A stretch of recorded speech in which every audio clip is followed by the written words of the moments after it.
Hello friends, I am Apruti. Welcome back to our channel plants space. अगर आपको nature के बारे में नई नई जानकारी जानना अच्छा लगता है तो आप सही जगह पर हैं और प्लांट्स स्पेस आपको हर वो जानकारी देने की कोशिश करता रहता है जो वो ऑब्जर्व करता है।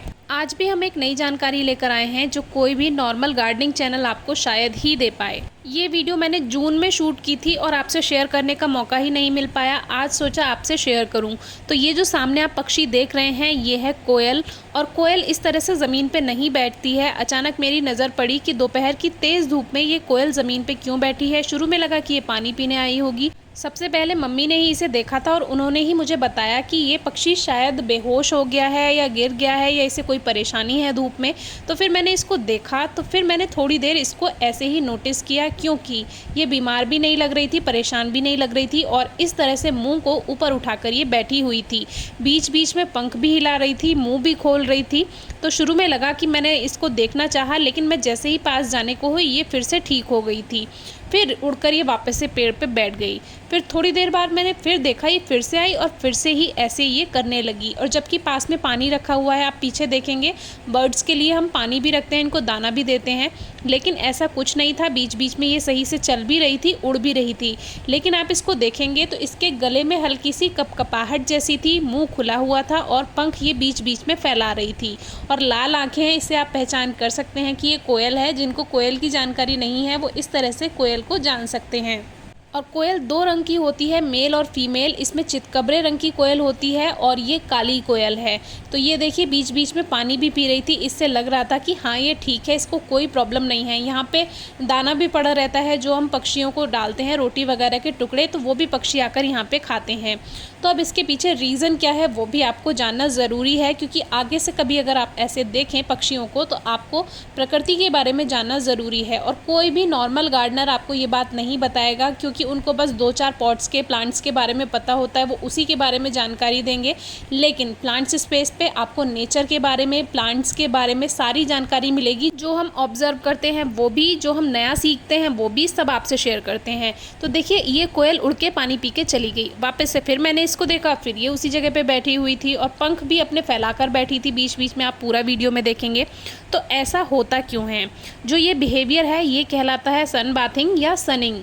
इसमें बर्ड्स अपने पंख को फैलाकर बैठ जाती हैं धूप में, चाहे गर्मी हो चाहे सर्दी हो। सर्दियों में तो वो अपने बॉडी के टेम्परेचर को मेंटेन करने के लिए ऐसा करती हैं, लेकिन गर्मियों में ये ऐसा क्यों करती हैं? गर्मी में तो इनको गर्मी लगेगी, लेकिन ऐसा इसलिए करती हैं क्योंकि पहली बात तो इनको विटामिन डी की ज़रूरत होती है, इसलिए ऐसा करती हैं। लेकिन इसका सबसे बड़ा जो रीज़न है वो होता है कि जो पैरासाइट्स होते हैं इनके पंखों में, इनकी बॉडी पे, इससे वो दूर होते हैं। जैसे माइट्स होते हैं या लाइस होती है, वो सभी इससे दूर होते हैं। जैसे हम इंसानों के शरीर में बालों में जूं हो जाते हैं, बिल्कुल वैसे ही इन पक्षियों के पंखों में वो जूं, जो छोटे छोटे लाइस होते हैं या माइट्स होते हैं, वो हो जाते हैं, जिसको दूर करने के लिए इनको धूप में बैठना होता है। और ये 10 मिनट के लिए भी अगर धूप सेक लें अच्छी सी, तो एक टेम्परेचर होता है 50 to 60 डिग्री टेम्परेचर तक इनका वो जो जूं है, जो लाइस है, वो सभी मर जाते हैं। सन 1831 में एक ऑर्निथोलॉजिस्ट ने इसको कंफर्म किया था कि 50 से ज़्यादा चिड़ियों की जो फैमिलीज़ होती हैं वो सन बाथ लेती हैं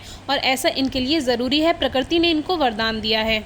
और आपने अगर कभी देखा हो, चिड़िया कुछ देर बैठकर अपने पंखों को साफ़ करती हैं, अपनी चोंच को साफ़ करती हैं, तो अपने टाइम में से ये 9% टाइम अपने बॉडी के मेंटेनेंस को देती हैं, जिसमें ये पंखों से धूल हटाती हैं या पंखों को संवारती हैं, अपनी चोंच साफ़ करती हैं। शिकार करने में इनको आसानी होती है इससे। 1993 में रिसर्च के लिए बर्ड्स को 2 हिस्सों में बांटा। आधी बर्ड्स पर पेस्टिसाइड का स्प्रे किया गया और आधी पर नहीं किया गया। अब देखा कि धूप में कौन कितनी देर बैठता है, तो जिन पे पेस्टिसाइड का स्प्रे किया गया था वो कम धूप में बैठी, यानी कि बहुत देर वो धूप में नहीं बैठी। जबकि जो साफ थी, जिन पे पेस्टिसाइड का स्प्रे नहीं किया गया था, वो ज़्यादा देर धूप में बैठी। और इससे ये समझा गया कि हाँ, धूप में बैठकर वो अपने जो बॉडी पे जितने भी पैरासाइट्स हैं उनको क्लीन करती हैं और एक टेम्परेचर पर जाकर जितने भी लाइस, माइट्स होते हैं, जितने भी पैरासाइट्स होते हैं, वो ख़त्म हो जाते हैं इनके बॉडी पर से, इनके पंखों पर से। इसीलिए ये धूप में पंख को फैलाती हैं और लगभग 10 मिनट तक अगर ये बैठ जाएँ तो